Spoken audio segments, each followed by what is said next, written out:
मेरे पापा का ये सपना था कि मैं एक प्रशासनिक अधिकारी बनूं। रिजाइन करके और फिर सन 2000 में मैं सिरोंज आ गया था। वकालत एक प्रोफेशन को इसलिए चुना है, इसमें एक जनसेवा भी होती है। अच्छा वकील वही है जो अपने पक्षकार के प्रति समर्पित हो।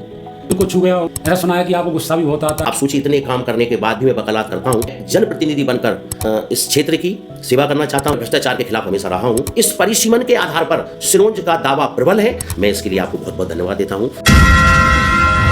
सभी को नमस्कार। आप सुन रहे हैं सिरोंज की आवाज़, एक ऐसा मंच जहां पर हम प्रेरणादायक व्यक्तियों से बात करते हैं और सामाजिक मुद्दों की सच्ची तस्वीर सामने लाते हैं। आज का यह विशेष एपिसोड ऐसे ही व्यक्ति को समर्पित है जो सिर्फ वकील ही नहीं है बल्कि समाज सेवा के भाव से जुड़े हुए एक कर्मठ जनप्रतिनिधि हैं। हम बात कर रहे हैं आदरणीय कपिल त्यागी जी की, जिनका आज जन्मदिन भी है। तो सबसे पहले तो हमारी पूरी टीम और समस्त श्रोताओं की ओर से आपको जन्मदिन की बहुत बहुत शुभकामनाएं। धन्यवाद सर।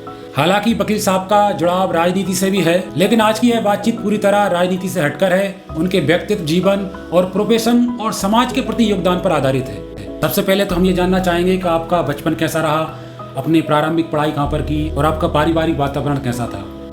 मैं नगर सिरोंज में रोहिलपुरा वार्ड नंबर 13, वहीं पे मेरा जन्म हुआ। और मेरा बचपन जो है एक गरीबी की हालत में गुजरा है, क्योंकि मेरे पिता छोटे किसान थे और उसी दौर में मैंने सिरोंज से ही पढ़ाई की। स्कूलिंग मेरी सिरोंज में हुई। आपने कौन कौन सी पढ़ाई की और किस किस संस्थान में शिक्षा प्राप्त की? वकालत के शुरुआती दिनों में आपने अपने किस कोर्ट में अपना करियर की शुरुआत की? सिरोंज से मैंने BA करने के बाद मेरे पापा का ये सपना था कि मैं एक प्रशासनिक अधिकारी बनूँ। इस हेतु उन्होंने मुझे इंदौर में एक कोठारी इंस्टीट्यूट है वहाँ भेजा और साथ ही मैंने अपने भोपाल हमीदिया में एडमिशन ले लिया था।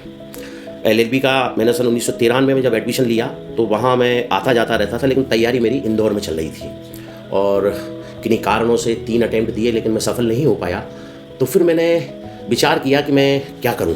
तो पापा की मर्जी थी कि मैं प्रशासनिक अधिकारी नहीं बना तो कहीं ना कहीं नौकरी करूँ, क्योंकि उन्होंने गरीबी का दौर देखा था। किसानी की हालत उस समय इतनी अच्छी नहीं हुआ करती थी।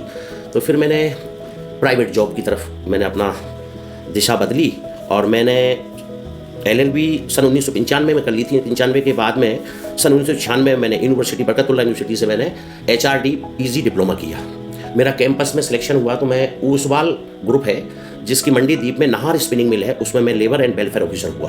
तो वहाँ करीब मैंने 2 साल सेवाएं दी। इसी बीच मैंने लेबर एंड इंडस्ट्रियल रिलेशन के संबंध में भी PG डिप्लोमा मैंने बरकतुल्लाह यूनिवर्सिटी से किया। उसके बाद मैं DA भी किया है। मैंने प्राचीन भारत में मैंने इतिहास में MA किया है और मध्य भारत में एंशिएंट एंड मिडल में मैंने MA किया हुआ है। और साथ में पढ़ाई भी करता रहा और नौकरी भी करता रहा, लेकिन मुझे सेटिस्फेक्शन नहीं मिला प्राइवेट जॉब में।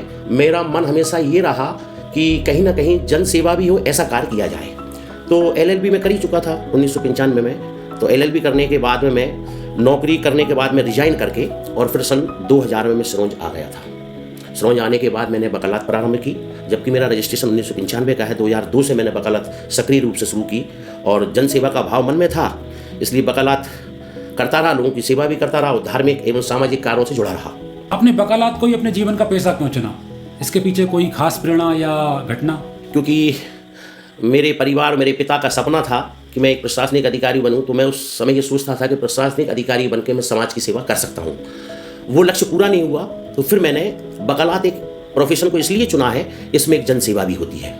जो असहाय लोग फंस जाते हैं या जो गरीब व्यक्ति हैं, इनको न्याय नहीं मिल पाता है, उनको न्याय दिलाने का काम और जीवन उपार्जन का काम भी वकालत से करने का लक्ष्य मैंने बनाया कि ताकि मैं परिवार को भी पाल सकूं और साथ साथ में समाज सेवा कर सकूं। ये लक्ष्य लेके मैं वकालत की ओर अग्रसर हुआ। आप अपने अनुभव से एक अच्छे वकील के अंदर कौन कौन सी योग्यताएं और खूबियां देखना चाहें? ये एक ऐसा प्रश्न है, इसमें अपने अपने अलग अलग विचार हो सकते हैं, लेकिन मेरा विचार ये है, एक अच्छा वकील वही है जो अपने पक्षकार के प्रति समर्पित हो। दूसरी बात, पारितोषिक के रूप में मेहनताना सब कुछ नहीं होता है, लेकिन जो व्यक्ति एक आशा लेकर आपके पास आया है वो निराश ना हो और उसके लिए आप क्या कर सकते हैं वो मेहनताने से सबसे ऊपर होता है। इसलिए हमें उसके हित देखते हुए अपने उसके केस में इतनी मेहनत करो ताकि उसको लगे कि वाकई वकील साहब ने कोई कार्य मेरे लिए किया है। और मैं हमेशा ये मानता हूँ कि क्लाइंट के प्रति वफादार। दूसरी बात, आप में एक सौम्यता होनी चाहिए, सरलता होनी चाहिए कि ताकि लोग आपसे आएँ, आपसे मिलें और न्याय मांगने की गुहार करें। आपके जीवन में कोई ऐसा केस जो दिल को छू गया हो, जिसमें किसी को सच्चा न्याय मिला हो और आप भावुक हुए हों? मेरे ऐसे कई केसेस हैं। अभी रिसेंटली 2 केसेस डिसाइड हुए हैं। मैं सन 2002 में जब प्रैक्टिस शुरू की थी तो उसके मात्र 2 साल बाद में सेशन कोर्ट में, यानी कि बहुत बड़ी बात होती है कहीं, लेकिन मैंने लगन से काम किया, मैं सेशन ट्रायल में बड़े केसेस में हाजिर होने लगा था और सेल्फ वकालत मैंने कर दी थी। तो मेरे इस बीच कई केसेस आए, उनके नाम बताना उचित नहीं है, लेकिन मैंने उनमें मेहनत की और वो गलत तरीके से फंसाए गए थे और जिसमें फरियादी पक्ष की ओर से वकील भी थे। इसके बावजूद मैंने उन केसों में अपनी मेहनत से उन केसों को उन्हें दोष मुक्त कराया। मुझे बड़ी प्रसन्नता होती है। ऐसे एक केस नहीं है, ऐसे कई केसेस हैं जिनके बारे में नाम लेना यहाँ उचित नहीं है, क्योंकि न्यायालय की कुछ मर्यादाएं होती हैं, इसलिए मैं उनके नाम नहीं लूँगा। वकालत जैसा पेशा बहुत तनावपूर्ण होता है। आप अपने कार्य और भावनाओं को कैसे संतुलित रख पाते हैं? ऐसा सुना है कि आपको गुस्सा भी बहुत आता है, क्या ये सच है? रही बात गुस्सा आने की, पहले मैं गुस्से का जवाब दूंगा। गुस्सा उस व्यक्ति को आता है जहां उसके मन का कोई काम नहीं होता है। वो मन अगर आपका समाज सेवा में है, अच्छा काम करने के लिए है, अगर वो नहीं होता है तो नेचुरल है गुस्सा आता है। लेकिन गुस्सा ऐसा नहीं होता है, लेकिन वो गुस्सा सत्यता के लिए है, समाज सेवा के लिए है। और रही बात वकालत में, तो वकालत में जब अपने पक्ष में कोई परिणाम नहीं आता तो मन दुखित तो होता है, लेकिन हारना नहीं चाहिए, क्योंकि नेक्स्ट टू नेक्स्ट, यानी कि हम आगे और आगे बढ़ के भी काम करेंगे तो निश्चित रूप से आपकी मेहनत की सफलता का परिणाम तो मिलता है। आपकी दैनिक दिनचर्या कैसी रहती है? अपने परिवार, समाज और प्रोफेशन को एक साथ कैसे संभाल पाते हैं? ये प्रश्न आपका बड़ा अच्छा भी है और मेरे लिए अजीब भी है। लोगों से जब मैं चर्चा करता हूँ तो मैं सिरोंज के देवपुर समिति का सदस्य हूँ। हमारे यहाँ देवपुर धाम बहुत बड़ा मंदिर है जहाँ लाखों लोग श्रद्धालु आते हैं। जटाशंकर यहाँ एक प्राचीन स्थान है, वहाँ का भी मैं उपाध्यक्ष हूँ। और मैं अपनी खुद की बैरागी वैष्णव ब्राह्मण समाज का मध्य प्रदेश का प्रदेश अध्यक्ष हूँ। और वर्तमान में मैं तीसरी बार अधिवक्ता संघ का अध्यक्ष चुना हूँ। आप सोचिए। और मैं कभी कभी समाज सेवा, हमारा वृद्धाश्रम यहाँ चलता है, उसमें भी मेरी सहभागिता रहती है हर रूप में। तो ऐसे कई सामाजिक कार्य हैं, धार्मिक कार्य हैं, या जो आम जन के हित के लिए काम करने का समय जो मुझे मिलता है। आप सोचिए, इतने काम करने के बाद भी मैं वकालत करता हूँ। निश्चित रूप से मेरी सुबह की दिनचर्या 6 बजे से शुरू हो जाती है, लेकिन रात्रि में मेरी दिनचर्या रात्रि 1 बजे सो पाता हूँ, क्योंकि मुझे इस बीच में अन्य काम करने हैं और अपना कल का जो प्रकरण लगा है उसके संबंध में भी पढ़ना रहता है मुझे। अगर आप वकील नहीं होते तो कौन सा कार्य करना पसंद करते और किस क्षेत्र में आपकी रुचि थी और अब भी है? मेरे बचपन से पिता के मार्गदर्शन के अनुसार 3 ही लक्ष्य रहे हैं। सबसे प्रथम लक्ष्य था प्रशासनिक अधिकारी बनना, जो मैं बन नहीं पाया। हो सकता है मेरे भाग में ना रहा हो। तो फिर मैंने दूसरा रास्ता चुना कि वकालत। वकालत भी एक ऐसा प्रोफेशन है कि आप इसमें जनता, आम जन का कार्य कर सकते हैं, जनसेवा भी होती है और अपनी जीविका उपार्जन भी होता है। अगर ये भी नहीं कर पाता, अगर भविष्य में कुछ मौका मिला मुझे, तो मैं जनप्रतिनिधि बनकर इस क्षेत्र की सेवा करना चाहता हूँ। और मेरा परम लक्ष्य होगा कि मैं भ्रष्टाचार को जितना कम हो सके, मैं ये तो नहीं कह सकता कि भ्रष्टाचार को खत्म करने में मैं अगुआ बनूंगा, लेकिन मैं भ्रष्टाचार के खिलाफ हमेशा रहा हूँ। और मेरे जीवन का ये लक्ष्य है कि एक गरीब व्यक्ति को न्याय मिले और सही न्याय मिले, उसके साथ लूट नहीं होनी चाहिए। वो जिन कार्यालयों में जाए वहाँ उनके साथ में समान व्यवहार, जो संवैधानिक हमें जो अधिकार मिले हैं उनका सही इस्तेमाल हो। इस हेतु मेरा हमेशा प्रयास रहेगा। यही मेरे लक्ष्य हैं जीवन के। आज के युवाओं को जो कानून के क्षेत्र में आना चाहते हैं या समाज सेवा करना चाहते हैं, उन्हें आप क्या संदेश देना चाहेंगे हमारे मंच के माध्यम से? अब आजकल तो LLB आपने देखी होगी 5 वर्ष की हुई, हम 3 वर्ष के उस समय के हैं। पहले वकालत में कोई आना नहीं चाहता था। क्यों? क्योंकि वकालत कहीं कुछ नहीं मिलता था, तब व्यक्ति वकालत करना शुरू करता था। लेकिन आज की स्थिति, जो नवयुवक जा रहे हैं, मेरा बेटा भी LLB कर रहा है बड़ा, अभी उसका 3rd ईयर होने वाला, 3rd ईयर है इस साल। तो मेरा कहना ये है, जो नए लोग जो LLB कर रहे हैं उनका लक्ष्य ये होना चाहिए कि मैं प्रैक्टिस करूँगा वकालत में या मैं न्यायिक अधिकारी बनना चाहता हूँ। तो लक्ष्य लेकर अगर वो चलेंगे और निष्ठा के साथ चलेंगे तो निश्चित रूप से ये बहुत बड़ा क्षेत्र है। यहाँ बहुत कुछ करने के लिए आपको मिलेगा। आप जनसेवा तो सबसे बड़ी चीज़ मैंने आपको बताई है, साथ साथ आपको अपना नाम भी कमाने का समय मिलेगा, क्योंकि एक ऐसा क्षेत्र है, इसका तो विस्तार बहुत बड़ा है। आप किस क्षेत्र में काम करना चाहते हैं अधिवक्ता के रूप में, आप कर सकते हैं। इसलिए मैं युवाओं से ये निवेदन करूंगा कि अगर आप वकील बनना चाहते हैं तो आपका लक्ष्य, निष्ठा ऐसी होनी चाहिए जो देश हित में हो। आजकल लोगों को समय पर न्याय पाने में बहुत परेशानियां होती हैं, कोर्ट के चक्कर लगाने पड़ते हैं। इस व्यवस्था को आप कैसे देखते हैं और क्या बदलाव होना चाहिए आपके हिसाब से? इस संबंध में भारतीय जनता पार्टी का, मैं विधि प्रकोष्ठ का प्रदेश से सहयोग रहा। उस समय मध्य प्रदेश के सभी अधिवक्ताओं को बुलाकर हमने प्रदेश कार्यालय भाजपा में एक कार्यक्रम किया था। तब भी मैंने अपनी बात को मुखर किया था कि न्यायिक व्यवस्था में बहुत बदलाव की आवश्यकता है। वर्तमान में जो हमारे आज से 3-1 साल पहले हमारे जो मली भट्ट साहब न्यायमूर्ति मुख्य न्यायाधीश मध्य प्रदेश आए थे, इन्होंने जो न्याय मिलने में देरी होती थी उसके लिए उन्होंने एक टॉप 25 करके टॉप 100 करके केसेस के संबंध में आज निर्देश दिए थे जजेस के लिए, और उस संबंध में खूब आंदोलन भी हुए अधिवक्ताओं के वकीलों, लेकिन वो उनका निर्णय बहुत उचित था। इसलिए उचित था कि पुराने केसेस की पेंडेंसी 20-20, 30-30 साल तक फरियादी ये आस देखता रहता था कि मुझे न्याय कब मिलेगा। लेकिन वर्तमान में स्थिति यह है कि मध्य प्रदेश ही नहीं पूरे देश में कि अब केस 4-5 साल पुराने बहुत मुश्किल से मिलेंगे, अब न्याय शीघ्र मिलने लगा है। और शीघ्र न्याय मिलने से क्या हो रहा है, पक्षकारों को भी न्याय मिलता है। न्यायदान पहले फैसले होते थे 30 साल में, 40 साल में, जो पिता दावा लाता था उसके नाती देखते थे अंतिम निर्णय। लेकिन आज परिस्थितियां बदल गई हैं, जुडिशली अधिकारियों ने इस संबंध में विचार किया है, और आने वाले कुछ समय में आप देखना कि रनिंग ईयर यानी 1 साल के अंदर ही फैसले आएंगे। और सुप्रीम कोर्ट तक अगर व्यक्ति जाता है तो मुझे नहीं लगता कि 5 साल के अंदर फैसले आ जाएंगे, तो फरियादी को न्याय मिलेगा।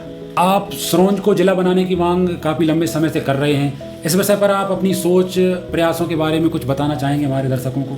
ये बहुत अच्छा प्रश्न है आपका, क्योंकि मैं सिरोंज जिला बनाओ अभियान समिति का महामंत्री हूँ। अध्यक्ष हमारे अवध नारायण जी श्रीवास्तव वकील साहब हैं, मेरे सीनियर भी हैं। सिरोंज जब 1956 में मध्य प्रदेश का निर्माण हुआ तो उस समय उसके पूर्व हम जिले की हैसियत में हम राजस्थान में थे, लेकिन हम लटेरी और सिरोंज को 1956 में मध्य प्रदेश में मिलाते हुए मध्य प्रदेश का गठन हुआ, तो हमें जिले का दर्जा नहीं मिला। और ये मांग सतत उस समय से लेकर हमारे वरिष्ठ जन जो भी थे नगर सिरोंज के, लटेरी के, वो जिले की आवाज़ उठाते आ रहे थे। पिछले 2018 से मैं सतत रूप से इस संघर्ष में लगा हूँ और कई नुक्कड़ सभाएं मैंने की हैं, और मैं गांव-गांव गया हूँ, पंपलेटों के माध्यम से लोगों को जगा रहा हूँ, और कई धार्मिक, सामाजिक, व्यापारिक एवं राजनीतिक लोग सभी लोगों ने सहयोग किया है। और वर्तमान की स्थिति में बता दूं कि अब जो एक पुनर्गठन आयोग, मतलब जो परिसीमन आयोग बना है कि जिलों की और तहसीलों का एक परिसीमन होना है, तो इस संबंध में क्या हो रहा है कि एक ग्रामीण जन एक दूरस्थ बैठे गांव के व्यक्ति के लिए सुलभ न्याय एसडीएम तक कैसे पहुंचे, कलेक्टर तक कैसे पहुंचे, तो ये शासन प्रशासन की मंशा है कि 50 किलोमीटर के राउंड ऑफ में एक जिला बनना चाहिए। ऐसी स्थिति में हमारे सिरोंज और लटेरी के दूरस्थ गांव, अगर उनारसी कला की हम बात करें तो विदिशा जाने में उसे 2 बार बस बदलनी पड़ेगी और 165 किलोमीटर का रन पड़ता है।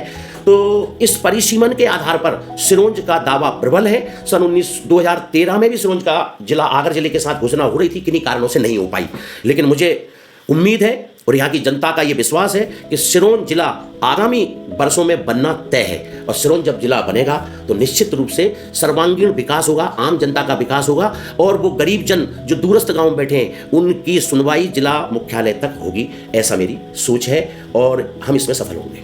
आप संघ, बीजेपी पार्टी और भी आपके समाज के जो संगठन हैं उनसे जुड़े हुए हैं, तो उन सभी से आपका संबंध कैसा है और इनके माध्यम से समाज को क्या देने की कोशिश आपने की है और आगे करना चाहते हैं? मैं तो ये बता रहा हूँ, आपने जिन संस्थाओं के नाम लिए इन सबसे मैं जुड़ा हूँ, और मैं संघ से तो बचपन से जुड़ा हूँ। मेरे पिता जनसंघ के सदस्य रहे, हिंदू महासभा के सदस्य रहे, जनता पार्टी के संस्थापक सदस्य रहे, भारतीय जनता पार्टी के संस्थापक सदस्य रहे। मैं उन्हीं का पुत्र हूँ। सन 1992 से भाजपा से जुड़ गया, और संघ तो मेरे जन्म से ही मेरे रग रग में है।